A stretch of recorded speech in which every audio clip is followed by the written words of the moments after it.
हर किसी को पता है कि कॉन्फिडेंस इज अट्रैक्टिव, शर्माना इज नॉट। तो अगर हम कॉन्फिडेंट हैं, चाहे फिर हम कैसे भी दिखते हों, ये क्वालिटी लोगों को हमारी तरफ अट्रैक्ट करती ही करती है। और आज की इस वीडियो में हम इसी टॉपिक के बारे में जानेंगे मरीसा पियर की अमेजिंग बुक से, जिसका नाम है ultimate confidence, the secrets to feeling great about yourself से। So let's start. इसमें सबसे पहला पॉइंट कहता है, change your language to change your life. एक के बाद एक स्टडी ने शो किया है कि कॉन्फिडेंट लोग डिफरेंट लैंग्वेज यूज करते हैं उन लोगों के कंपैरेटिवली जो शर्माते हैं और जिनके पास कॉन्फिडेंस नहीं होता। फेमस अमेरिकन सिंगर और सॉन्ग राइटर ब्रूस स्प्रिंगस्टीन ने बताया कि उन्हें ऑडियंस के सामने लाइव परफॉर्म करते वक्त कैसा लगता था। उन्होंने कहा, मेरा दिल जोरों से धड़कने लगता है, एड्रेनालिन मेरी बॉडी में फ्लो होने लगता है, मैं बहुत स्वेट करता हूँ, बट ऑडियंस के सामने लाइव परफॉर्मेंस करने की जो अमेजिंग फीलिंग है, वैसे फीलिंग कोई नहीं है दुनिया में। कैली साइमन भी एक अमेरिकन सिंगर और सॉन्ग राइटर है। उन्होंने भी लाइव परफॉर्मेंस करने की फीलिंग को डिस्क्राइब किया था। उन्होंने भी कहा था कि मेरा हार्ट रेट बहुत इंक्रीज हो जाता है, बॉडी में एड्रेनालिन फ्लो होता है, स्वेटिंग होती है, लेकिन उनको लोगों के सामने परफॉर्म करने पे पैनिक अटैक आने लगता था। गेस लाइव परफॉर्मेंस किसने पहले छोड़ी होगी? Exactly, you are right, Carly Simon ने, क्योंकि उन्होंने हमेशा लाइव परफॉर्मेंस को एक्सप्रेस करने के लिए गलत लैंग्वेज यूज की थी। पॉइंट 2 कहता है कि try to speak slow, move slow, be calm. Direct आंखों में देख के बहुत ही काम तरीके से स्लो बोलना एक लीडर की निशानी है। ऑथर कहती हैं कि जब भी हम किसी से बात कर रहे होते हैं तो अपनी चिन हमें ऊपर रखनी चाहिए, अपने शोल्डर्स नीचे और पीछे की तरफ रखने चाहिए और स्लो स्पीड में बोलना चाहिए। जो भी पावरफुल पीपल हैं वो स्लोली और कामली बोलते हैं। कोई भी कॉन्फिडेंस इंसान रिएक्टिव नहीं होता। रिएक्टिव नेचर डोमिनेंस दिखाती है। पावरफुल लीडर्स आर ऑलवेज काम।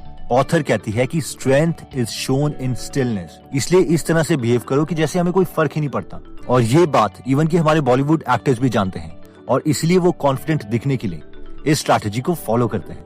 You have to be relaxed and calm. Yeah, that's the key. That's the key. You know, these are the mistakes I have That's done. something I also have learned very recently. Yeah. You know, because more than anything else, yeah, it is how calm you are in front of the camera. Yeah. That really matters. Just be, relax. Yeah. आराम से बात करो, क्या होगा? यहाँ double. Point 3 कहता है, your greatest needs. ये पॉइंट कहता है कि हर इंसान की 2 सबसे बड़ी नीड्स हैं। 1, सब उसे एक्सेप्ट करें, और 2, कोई उसे रिजेक्ट ना करे। अब ऑथर को एक पेशेंट ने कहा, नहीं, मुझे रिजेक्शन से कोई डर नहीं लगता, मुझे परवाह नहीं है कि लोग मुझे रिजेक्ट करें या एक्सेप्ट करें, बस मेरी जॉब और पैसा मेरे पास रहने चाहिए। तो इस पर ऑथर कहते हैं कि जब तुम्हारी जॉब या तुम्हारे पैसे चले जाएंगे तब तुम्हारी सोसाइटी में पोजीशन चली जाएगी और फाइनली तुम रिजेक्टेड फील करोगे। इसलिए ये पॉइंट्स तुम पर भी फॉलो होते हैं। एक बार एक जर्नलिस्ट एक पंडित के पास गया और उसने उस होली मैन का बहुत मजाक उड़ाया, भगवान का मजाक उड़ाया और हर उस चीज का मजाक उड़ाया जो वो होली मैन विश्वास करता था। लेकिन वो होली मैन बस मुस्कुराता रहा और उसे जर्नलिस्ट की किसी बात से कोई फर्क नहीं पड़ा।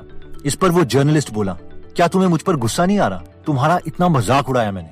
उस पर वो होली मैन बोला, मान लो तुम मुझे अगर कोई गिफ्ट देते हो और उस गिफ्ट को मैं एक्सेप्ट नहीं करता, तो वो गिफ्ट किसके पास रहेगा? ऑब्वियसली तुम्हारे पास। उसी तरह से जो भी तुमने मुझसे कहा, मैंने उसमें से किसी बात को एक्सेप्ट नहीं किया, इसलिए मुझे तुम्हारे बोलने से कोई फर्क नहीं पड़ता। सो ऑथर का भी यही पॉइंट है कि हमारे इमोशंस का रिमोट कंट्रोल हमारे पास ही होना चाहिए, दूसरों के पास नहीं। इसलिए हमें खुद को पॉजिटिव थॉट्स फील कराते रहना चाहिए और दूसरों की परवाह नहीं करनी चाहिए। पॉइंट 4 कहता है, you don't have to be perfect to be confident. ये पॉइंट कहता है कि हम परफेक्ट बनने के लिए पैदा नहीं हुए और ना ही हम कभी परफेक्ट बन सकते हैं। और जो इंसान बिल्कुल परफेक्ट बनने की कोशिश करेगा वो हमेशा दुखी ही रहेगा और कभी एक कॉन्फिडेंट इंसान नहीं बन पाएगा। ऑथर कहती हैं कि उनके 24 साल के प्रोफेशनल करियर में एज ए थेरेपिस्ट उन्होंने देखा है कि सबसे खुश और कॉन्फिडेंट इंसान वो होते हैं जो इस पर फोकस करते हैं कि वो अपना बेस्ट दें और फिर वो खुद को एक्सेप्ट कर लेते हैं। लोगों ने जब लॉरेंस ओलिवर की मूवी हेमलेट देखी तो सब रोने लग गए क्योंकि मूवी बहुत इमोशनल थी। इंटरव्यूअर्स ने लॉरेंस ओलिवर को घेर लिया और उनका इंटरव्यू लेने लग गए क्योंकि वो उनकी परफॉर्मेंस से बहुत खुश थे। लेकिन लॉरेंस ओलिवर ने कहा कि मेरी इस परफॉर्मेंस के बारे में ज्यादा अच्छा मत लिखना, वरना जब ऑडियंस बहुत ही एक्सपेक्टेशन रख के मेरी परफॉर्मेंस देखने आएगी तो हो सकता है उन्हें दोबारा मेरी परफॉर्मेंस अच्छी ही ना लगे। ऑथर कहती हैं कि obviously this type of attitude will always lead to depression. Point 5 कहता है कि प्रेज योरसेल्फ। कभी अगर गौर से आप किसी बच्चे को देखोगे तो वो ये जरूर कह रहा होता है अपने पेरेंट्स को, मुझे देखो मैं कैसा लग रहा हूँ, देखो मैं क्या कर रहा हूँ, देखो मैंने कैसी पेंटिंग्स बनाई हैं। इन शॉर्ट वो प्रेज यानी तारीफ मांग रहा है अपने पेरेंट्स से। और अगर ऑब्वियसली उसे तारीफ मिलेगी तो उसका कॉन्फिडेंस लेवल भी इंक्रीज होगा। मान लीजिए अगर किसी बच्चे के पेरेंट्स उससे कहते हैं नहीं बेटा पेंटिंग भी आपकी बहुत खराब है और आप अच्छे भी नहीं दिख रहे, तो ऑब्वियसली उसका कॉन्फिडेंस लेवल बहुत कम हो जाएगा। अब ऑब्वियसली कई शॉपकीपर्स, दुकानदार हमें मैन्युपुलेट करने के लिए, हमारी इस क्रेविंग को सेटिस्फाई करने के लिए हमें प्रेज करते हैं कि आप इस ड्रेस में बहुत अच्छे दिख रहे हो, इसलिए आप इसे खरीद लो। या कोई फ्रेंड या रिलेटिव अपना काम निकलवाने के लिए हमारी इस हंगर को सेटिस्फाई करता है, लेकिन हमारा माइंड समझ लेता है कि ये जेन्युइन प्रेज नहीं है, इसलिए वो उससे ज्यादा इफेक्ट नहीं होता। प्लस औरों से प्रेज लेके कॉन्फिडेंस लाने का ये बड़ा नुकसान है कि जिस वक्त बाकी लोग हमारी प्रेज नहीं करेंगे या हमें नेगेटिव वर्ड्स बोलेंगे तो हमारा कॉन्फिडेंस भी टूट जाएगा। इसलिए ऑथर बोलती हैं कि बेस्ट मेथड ये है कि हम खुद की प्रेज करें। जब भी शीशे के सामने हम खुद को देखें तो हम खुद से बहुत पॉजिटिव वर्ड्स बोल सकते हैं, जैसे कि you are the most intelligent या मोस्ट हैंडसम पर्सन। अब ये ऑब्वियसली कई लोगों को बहुत अटपटा लगेगा, लेकिन ऑथर बोलती हैं कि ये चीज काम करती है।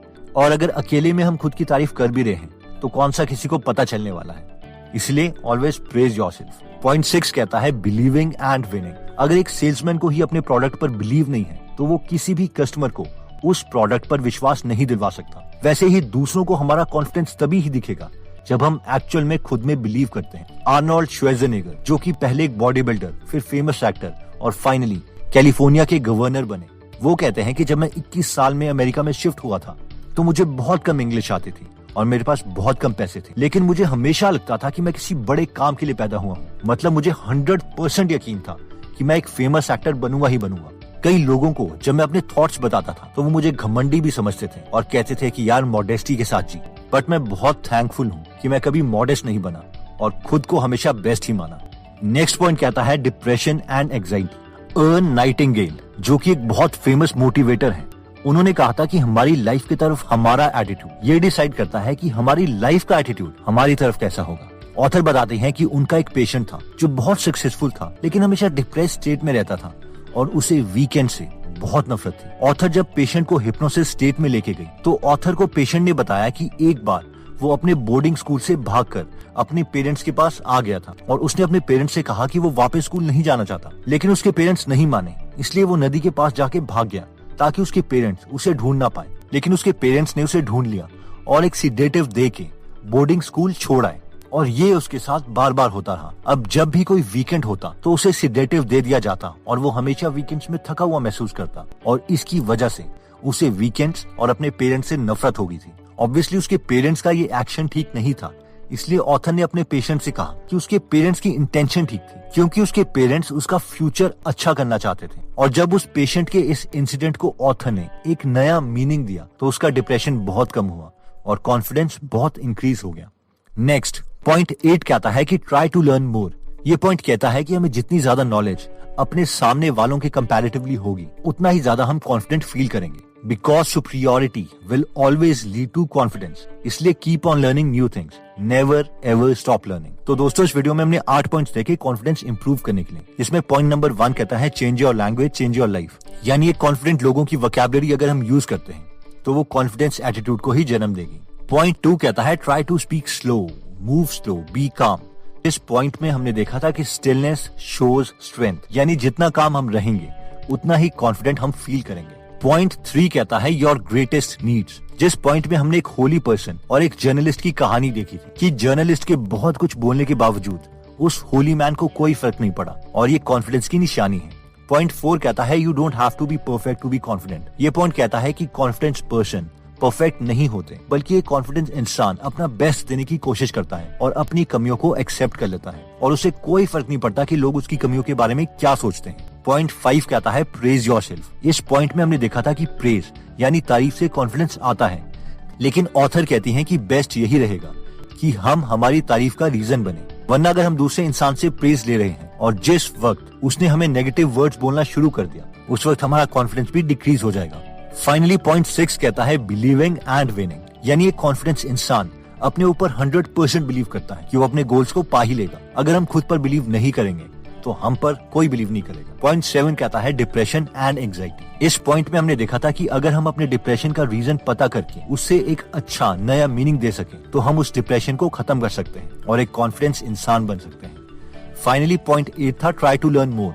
ये पॉइंट कहता है कि एक ज्यादा नॉलेजेबल इंसान ग्रुप में अपने को ज्यादा कॉन्फिडेंट वीडियोस मिस नहीं करना चाहते तो सब्सक्राइब करने के बाद बेल का बटन जरूर दबा दीजिए। आप कमेंट करके ये भी बता सकते हैं कि आप नेक्स्ट वीडियो किस टॉपिक पर चाहते हैं।